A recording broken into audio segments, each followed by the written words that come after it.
அனைவருக்கும் காலை வணக்கம். இன்றைய சிந்தனையில் இன்றைக்கி நான் ஒரு சின்ன விஷயத்தை பற்றி உங்கள்கிட்ட நான் பதிவு பண்ண போகிறேன். என்னென்னு சொல்லிச்சுன்னு சொன்னால், ஒரு திருக்குறள், தெய்வத்தினால் ஆகாது எனினும் முயற்சி தான் மெய்வருத்த கூலி தரும் அப்படிங்கக்கூடிய குறள். இந்த குறளுக்கு இன்றைய நாளுக்கும் நிறைய தொடர்பு இருக்குன்னு நம்ம சொல்லலாம்.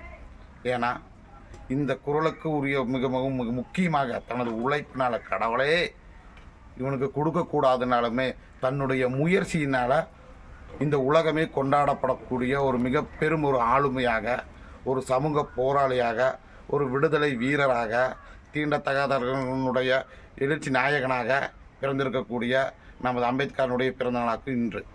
ஏன் அப்படி சொல்லிச்சுன்னு சொன்னால், அதாவது தகுதி இல்லாதவன், கல்வி பயிலுவதற்கு தகுதி இல்லாதவன், படிக்க முடியாதவன், படிப்பு வராதவன் அப்படின்னு சொன்ன இந்த சமூகத்தில் என்னையிலையும் முடியும் அப்படின்னு அவருடைய தொடர் முயற்சியால் இந்த உலகையே திரும்பி பார்க்க வைத்த மாபெரும் ஒரு ஜாம்பவானாக இருக்கக்கூடிய அம்பேத்கரின் பிறந்தனால நம்ம என்றைக்குமே ஞாபகத்தில் வச்சுக்கணும். அப்போ என்னென்னா, நம்ம எவ்வளோதான் கடவுள் நமக்கு கொடுக்குறாருன்னு உட்காந்துட்டே இருந்தோன்னு சொன்னால் கடவுள் கொடுக்குறாரா இல்லையாங்கிறது நமக்கு தெரியாது. ஆனால் நம்ம செய்யக்கூடிய ஒரு முயற்சி நம்மளுடைய வாழ்க்கைக்கு எல்லா விதமான வெற்றிகளையும் தேடித்தரும் அப்படின்னு சொல்லிக்கிறேன்.